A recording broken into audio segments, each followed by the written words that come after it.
فأنا ناصح لإخواني بالصدع بالحق تبيض وجوههم. السكوت في مسألة الحزبية يضرها، فاصدع بما تؤمر وأعرض عن المشركين. سلامي على دماج ورجالها والشيخ يحيى ودار العلم يا سعد بانيها. بسم الله الرحمن الرحيم. الحمد لله حمدا كثيرا طيبا مباركا فيه كما يحب ربنا ويرضاه. أشهد أن لا إله إلا الله وحده لا شريك له وأشهد أن محمدا عبده ورسوله صلى الله عليه وعلى آله وأصحابه أجمعين. أما بعد. Kita masih pada pembatal Islam yang keberapa, Umar?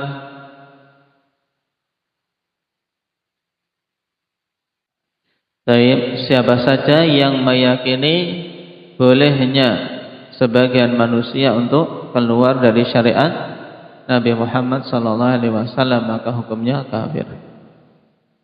Baik, tulis.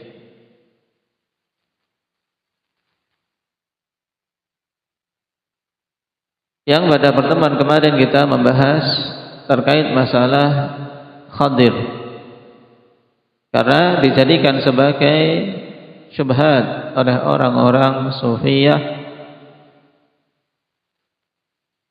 untuk membolehkan seseorang keluar dari syariat Nabi Muhammad dengan alasan Khadir dulu juga keluar dari syariat Nabi Musa dan Khadir adalah wali.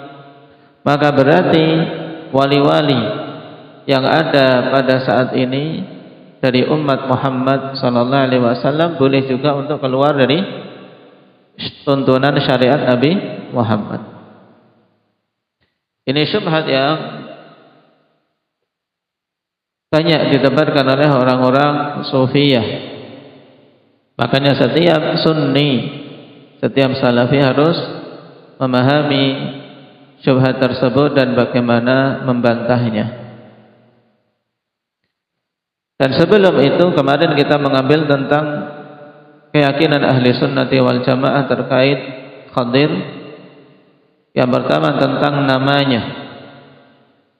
Baik, apakah Khadir ini nama atau apa? Indaki Ahmad. Ini adalah laqab sebagaimana dirajikan oleh Al-Hafidz Ibnu Hajar rahimahullahu taala. Adapun nama aslinya terjadi khilaf di kalangan para ulama dan kita tidak mendapati dalil yang menunjukkan tentang nama asli dari Khadirin. Nah, apa yang menunjukkan bahwasanya itu laqab dikarenakan Nabi sallallahu alaihi wasallam menyebutkan sebab kenapa beliau dinamakan Khadir. Nah, berarti sebelum itu ada nama lain, ya tidak? Sebelum kejadian yang disebutkan oleh Nabi sallallahu alaihi wasallam, Khadir memiliki nama lain. Baik, maka Khadir itu sebenarnya adalah laqab. Nah, kenapa dijuluki dengan Khadir? Indak ya dzikri.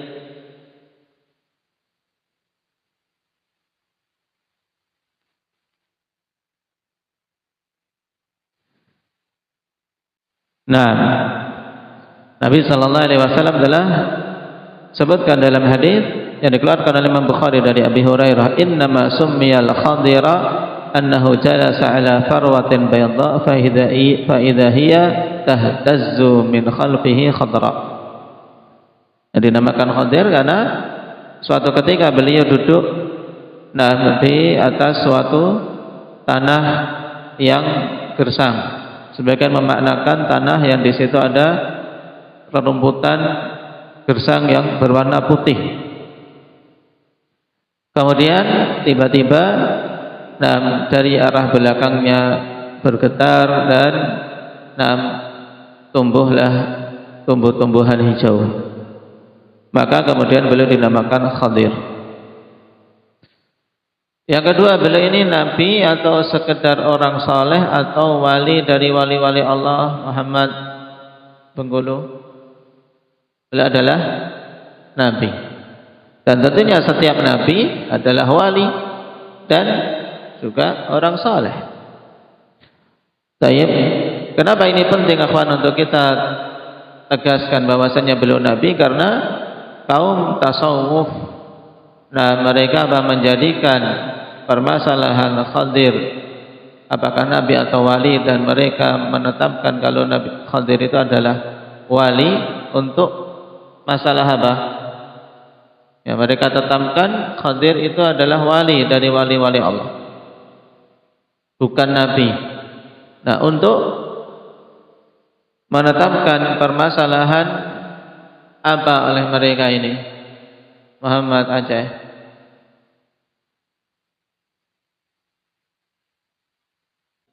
Nah, untuk menetapkan keyakinan bahwasanya wali lebih utama dari nabi. Nah, ini. Dan ini yang didengung-dengungkan oleh orang-orang sufi ya, bahwasanya wali lebih utama daripada nabi. Sehingga apa? Wali itu boleh berbuat semaunya sendiri, tidak ikut syariat nabi. Ini. Makanya kita dapati kalam dari a'immah, di antaranya Al-Hafidz Ibnu Hajar menegaskan bahwasanya keyakinan bahwasanya Khadir itu nabi merupakan awal celah yang kita tutup, ya, awal celah yang kita tutup untuk apa? Untuk kaum sufiyah, agar mereka tidak apa? Tidak membangun di atasnya bahwasanya wali itu lebih utama dari nabi. Paham? Dan tentang keadaan Khadir yang beliau adalah nabi ini dirajihkan oleh Al-Hafidz Ibnu Hajar, kemudian juga Ibnu Katsir, Imam Asy-Shinqiti dan yang lainnya. Di antara dalil dari Al-Qur'an akhwan yang menunjukkan beliau nabi, fawajada 'abdan min ibadina atainahu rahmatan min indina wa 'allamnahu min ladunna ilma. Atainahu rahmah. Rahmah di sini nubuwah. Nah, kami berikan kepada beliau rahmatan min indina. Tayyib, rahmat dari sisi kami. Tayyib, wa 'allamnahu min ladunna ilma, dan kami ajari beliau dari sisi kami ilmu. Ini juga menunjukkan beliau mendapatkan wahyu. Dan ini dalil bahwasanya beliau nabi. Di surat apa ini tadi, Mujahid? Di surat Al-Kahfi. Baik. Kemudian yang ketiga, apakah Nabi Khadir masih hidup? Wais sudah meninggal. Baik. Beliau sudah meninggal. Dan ini keyakinan ahli sunnah wal jamaah bahwasanya beliau sudah wafat.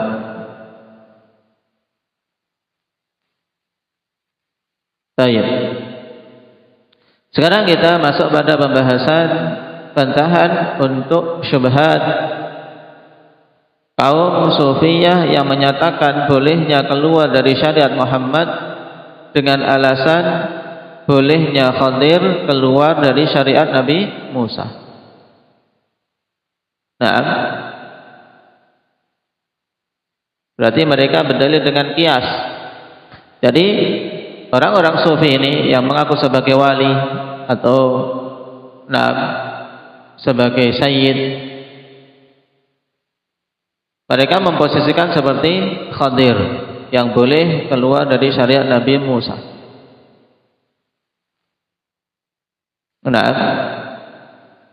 Dan bantahan untuk hal ini akhwan dari beberapa sisi. Yang pertama, anna Musa lam yakun mab'utsan ilal Khadir, wala kana yajibu 'alal Khadiri ittiba'u Musa. Yang pertama bahwasanya Nabi Musa, beliau tidaklah diutus kepada Khadir, dan tidak pula Nabi Khadir wajib untuk mengikuti Nabi Musa. Ini jelas. Kenapa? Karena Nabi Musa diutus kepada Bani Israel. Tayyib. Karena dulu para nabi diutus kepada kaumnya secara khusus. Berarti Khadir bukan termasuk dari kaum Nabi Musa, sehingga tidak terkena kewajiban untuk mengikuti Nabi Musa. Ini yang pertama.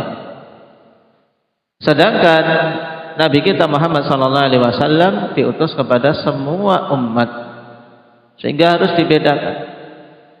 Tidak bisa dikiaskan. Namanya kias kan harus apa? Sama. Dan di sini kias ma'al farik.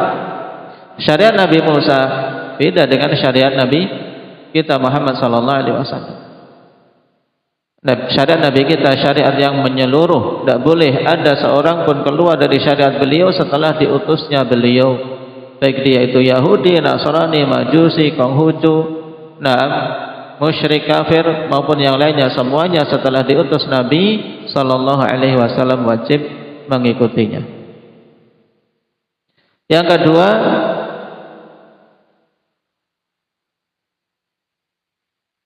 anna ma fa'alahu al-Khadiru lam yakun kharijan an syari'ati Musa. Walihada lamma bayyana lahu al-asbab allati ubiha lahu biha kharqus safinati wa qatlul gulami wa bina'ul jidari bi ghairi ju'lin aqarrahu ala dhalik. Yang kedua, ya, pada hakikatnya yang dilakukan oleh Khadir tersebut itu pun sebenarnya apa? Tidaklah beliau keluar dari syariat Nabi Musa. Ini yang kedua. Jadi yang dilakukan Khadir pada hakikatnya beliau tidak keluar dari syariat Nabi Musa. Oleh karena itulah tatkala beliau menjelaskan sebab, menjelaskan sebab yang beliau diperbolehkan dengan sebab itu untuk merusak kapal, merusak perahu, kemudian membunuh si anak dan membangun tembok tanpa minta upah. Setelah dijelaskan oleh Nabi Khadir, apakah Musa mengingkari? Oh, ini bukan syariatku. Beliau mengingkari tidak? Indah ya Fatih. Tidak. Dalam Al-Quran Nabi Musa mengiyakan. Setelah mendengar penjelasan tersebut, tidak ada pengingkaran dari beliau. Beliau menerima. Dan itu jelas dalam As-Sunnah. Ini yang kedua. Sebagaimana dalam kaidah yang telah kita lewati dulu dalam adab apa? Idza buyyina sabab apa? Batalal ajab. Kalau sudah dijelaskan sebabnya, ya, sudah diketahui sebabnya, maka tidak heran lagi. Hilang keheranan. Yang ketiga, anna kaunal Khadir ala dinin wa syari'ati ghairi syari'ati Musa alaihi wassalam kana amran saighan fil umamil lati qablana. Yang ketiga, bahwasanya keadaan Khadir berada di atas suatu syariat selain syariat Nabi Musa pada masa itu adalah perkara yang boleh-boleh saja. Lianna Nabi sallallahu alaihi wasallam kana yub'atsu ila qaumihi khassah. Karena Nabi pada masa itu diutus kepada kaumnya secara khusus. Sehingga boleh-boleh saja.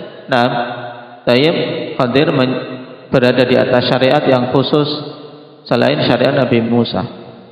Berbeda dengan Nabi kita Muhammad sallallahu alaihi wasallam yang dikhusus kepada seluruh umat. Yang keempat, annama fa'alahu al-Khadir alaihi salam innama fa'alahu an tariqil wahyi. Yang keempat, yang dilakukan oleh Nabi Khadir itu beliau lakukan apa? Melalui jalur apa? Jalur wahyu. Baik. Maka dalam ayat apa? Wa ma fa'altuhu an amri. Aku tidaklah melakukan itu semua dari diriku sendiri. Tapi apa? Berarti dari wahyu yang Allah wahyukan kepadanya. Ini disebutkan oleh Imam Asy-Syinkiti rahimahullahu taala. Baik, sedangkan kaum sufi itu melakukan perbuatan keluar dari syariat Nabi Muhammad dari apa? Dari dasar apa? Indah syukran. Hawa nafsu wahyu syaitan, ya kan? Nah, dari syaitan, dari hawa nafsunya. Maka beda. Baik. Sehingga kalau mau niru Khadir jelas tidak bisa. Nabi Khadir melakukan itu karena memang wahyu dari Allah. Sedangkan para wali-wali sufi itu mereka keluar dari syariat Nabi Muhammad SAW berdasarkan wahyu syaitan. Sehingga mereka dipermainkan oleh para syaitan. Yang kelima, annal Khadira in kana nabiyyan falaysa li ghairil anbiya'i an yatashabbaha ilaihi.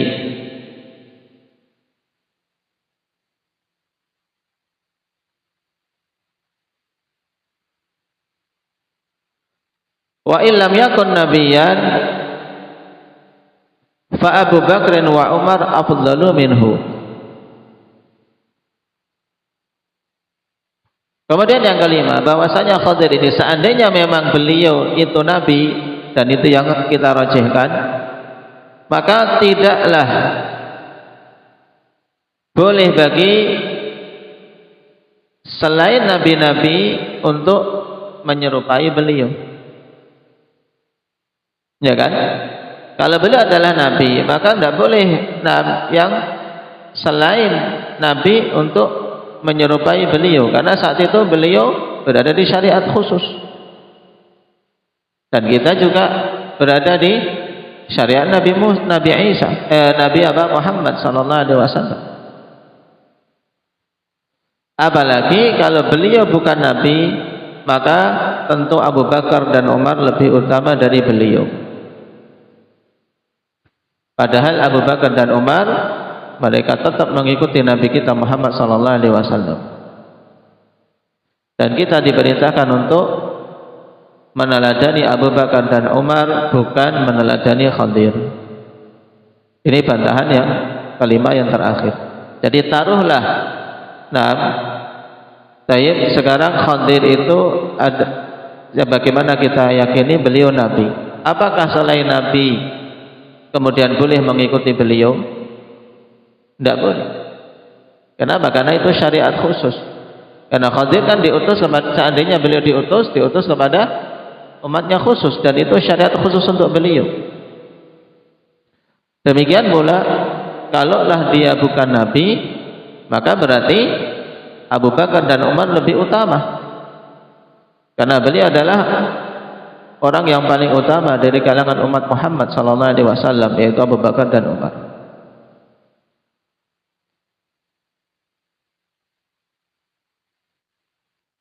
Yang mereka berdua tetap mengikuti Nabi Muhammad sallallahu alaihi wasallam dan kita diperintahkan untuk meneladaninya. Maka berarti kalau ingin mulia, ingin selamat, ya jangan keluar dari syariat Nabi Muhammad sallallahu alaihi wasallam.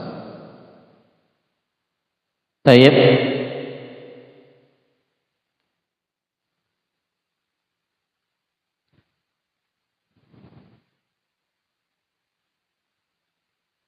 Dan ini jelas juga di bantahan-bantahan ikhwan disebutkan oleh Imam Ibn Al-Qayyim rahimahullah ta'ala dalam Madarijus Salikin. Demikian pula Syekhul Islam dalam Jami'ul Masail dan Majmu' Fatawa beliau tersebar di sana, juga dalam tafsir Imam Asy-Shinqiti Adwa'ul Bayan. Baik. Dan para imam ini, Syekhul Islam, Ibn Al-Qayyim, Shinqiti, ketika membantah pendapat ahli al-badal akhwan, bantahan-bantahan mereka sangat kuat, pantas bagi para penuntut ilmu untuk mutalaah, merujuk, untuk bisa mendapatkan kuwah dalam membantah ahli al-batil. Jadi ini 5 bantahan. Secara mudahnya berarti ingat-ingat. Bantahan pertama apa tadi? Usama.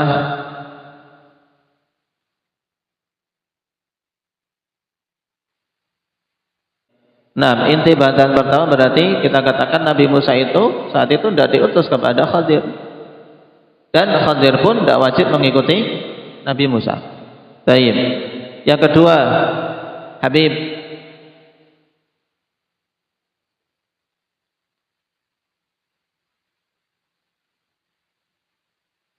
bahwasanya yang dilakukan oleh Nabi Khadir saat itu hakikatnya tidaklah apa keluar dari syariat Nabi Musa. Kenapa kita katakan demikian?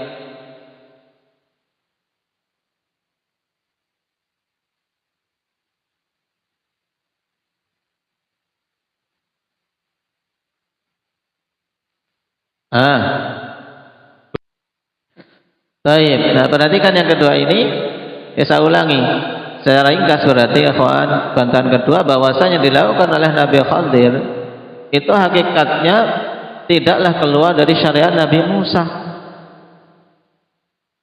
Karena tatkala dijelaskan sebab-sebab kenapa Khadir melakukan itu semua, Nabi Musa tidak mengingkarinya. Nah, setelah diterangkan sebabnya, akhirnya diterima. Ini menunjukkan itu sesuai juga dengan syariat Nabi Musa. Cuman di awal saja Nabi Musa mengingkari karena memang belum mengetahui sebabnya. Paham di sini? Paham? Hamzah? Baik. Yang ketiga. Yang ketiga apa? Indah, Hanif.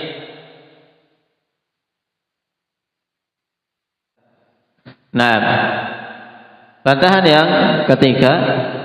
Nah, kalaulah Khadir itu keluar ya dari syariat Nabi Musa alaihi salam, maka itu pada umat terdahulu boleh-boleh saja. Karena masing-masing nabi diutus kepada kaumnya sendiri-sendiri. Berbeda dengan Nabi Muhammad yang siapapun dari manusia setelah diutusnya beliau tidak boleh keluar dari syariat beliau sallallahu alaihi wasallam. Yang keempat, Abdullah Riau, bagaimana?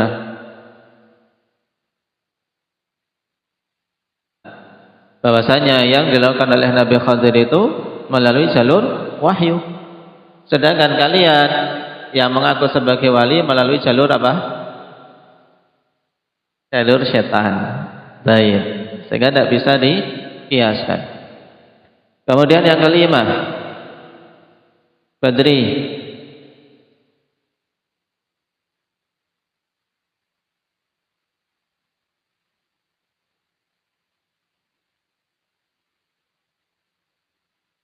Nah, yang kelima, nah seandainya Khadir itu adalah nabi dan itu yang rajih, maka bagi selain nabi tidak boleh untuk mengikutinya karena itu khusus untuk beliau sebagaimana dalam kisah. Kemudian kalau seandainya bukan nabi, maka untuk kita Abu Bakar dan Umar tentunya lebih utama, sehingga lebih utama bagi kita mengikuti Abu Bakar dan Umar daripada mengikuti Khadir.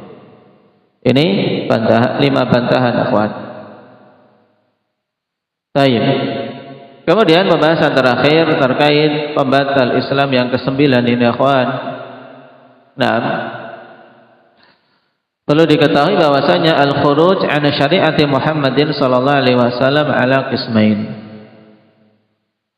Keluar dari syariat Nabi Muhammad sallallahu alaihi wasallam itu terbagi menjadi dua jenis. Al-awwal khurujun kufri. Yang pertama keluar dari syariat beliau yang apa? Yang kufri, menjadikan pelakunya kafir.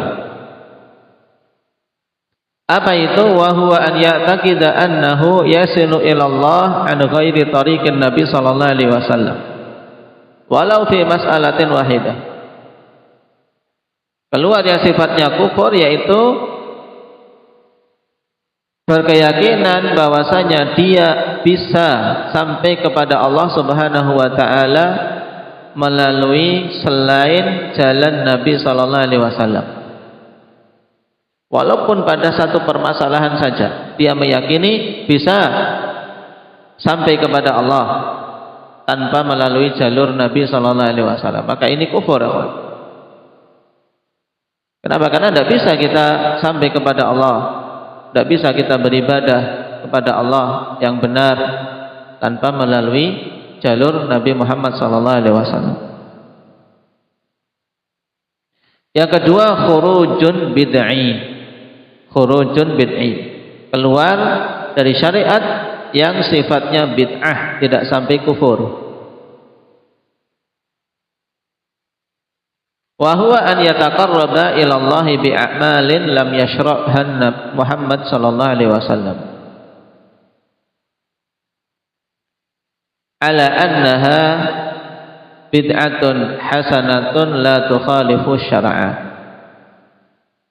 yaitu ya, seseorang mendekatkan diri kepada Allah dengan amalan-amalan yang disyariatkan oleh Nabi Muhammad SAW dalam keadaan berkeyakinan itu adalah bid'ah yang bagus yang tidak menyelisih syariat. Ini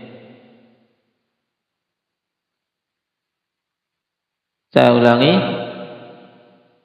wa huwa an yataqarraba ila Allah bi a'malin lam yashra'ha Muhammadun sallallahu alaihi wasallam, yaitu seseorang mendekatkan diri kepada Allah dengan amalan-amalan yang tidak disyariatkan oleh Nabi Muhammad SAW dalam keadaan dia berkeyakinan itu adalah bid'ah yang baik yang tidak menyelisihi syariat. Nah ini ya, ini khuruj yang bid'ah. Tapi bedakan apa? Kalau syariat atau amalan yang tidak disyariatkan ini dia yakini memang itu bukan syariat Muhammad dan dia meyakini boleh menyelisih syariat Muhammad, masuknya kemana? Yang kufur. Paham bedanya? Jadi khuruj yang kufur, ya kawan, keluar yang sifatnya kufur, dia meyakini ada jalan untuk beribadah, jalan untuk sampai kepada Allah tanpa melalui jalur Nabi, ya. Sedangkan yang bid'ah, dia berarti apa? Membuat jalur ibadah kepada Allah yang tidak disyaratkan oleh Nabi, dan dia yakini itu adalah sesuatu bid'ah yang baik yang tidak menyelisihi syariat Nabi. Maka ini hukumnya bid'ah. Karena apa? Tidak ada keyakinan di situ dia untuk keluar dari syariat Nabi. Karena dia meyakini itu sesuai syariat Nabi. Makanya pelaku bid'ah itu sulit taubatnya karena mengakui itu tidak menyelisih syariat Nabi dan itu bagus menurut mereka. Nah, pembatal Islam yang ke-9 ini kaitannya dengan yang pertama, yaitu khurujun kufri. Jadi bid'ah itu sebenarnya sangat berbahaya, Pak. Karena itu hakikatnya akan keluar dari syariat Nabi, ya kan? Cuman kenapa tidak sampai kufur? Karena dia meyakini itu bagus dan tidak menyelisihi syariat Nabi sallallahu alaihi wasallam. Paham? Ini bedanya kenapa tidak sampai dikufurkan pelaku-pelaku bid'ah secara umum. Walaupun nanti pada jenis-jenis bid'ah itu sendiri dilihat kebid'ahannya, kalau sampai tingkatan syirik, tingkatan kufur, maka dengan sebab itu dia juga jatuh dalam kekufuran. Tapi dari jalur lain, bukan dari sisi khurujnya. Nah, jadi kita membahas tentang apa jenis khuruj an syariati Muhammadin sallallahu alaihi wasallam, ada dua. Baik. Nah, itu untuk penutup pembahasan kita sebagai kesimpulan, akhwan, dari pembatal Islam yang ke-9 ini harus dipahami dengan baik. Nah, dan dalil-dalil sangat banyak, akhwan, semua dalil tentang kufur takdzib yang mendustakan syariat Muhammad, maka sebagai dalil untuk pembatal itu. Nah, wa may yushaqiqir rasul min ba'di ma tabayyana lahul huda wa yattabi' ghayra sabilil mu'minin nuwallihi ma tawalla wa nuslihi jahannam wa sa'at masira. Ini juga dalil, karena ini menyelisih Rasul. Semua bentuk-bentuk penyelisihan terhadap Rasul masuk pada dalil ini. Baik. Naktafi bihadza walhamdulillahi rabbil alamin. Subhanakallahumma wa bihamdika asyhadu an la ilaha illa anta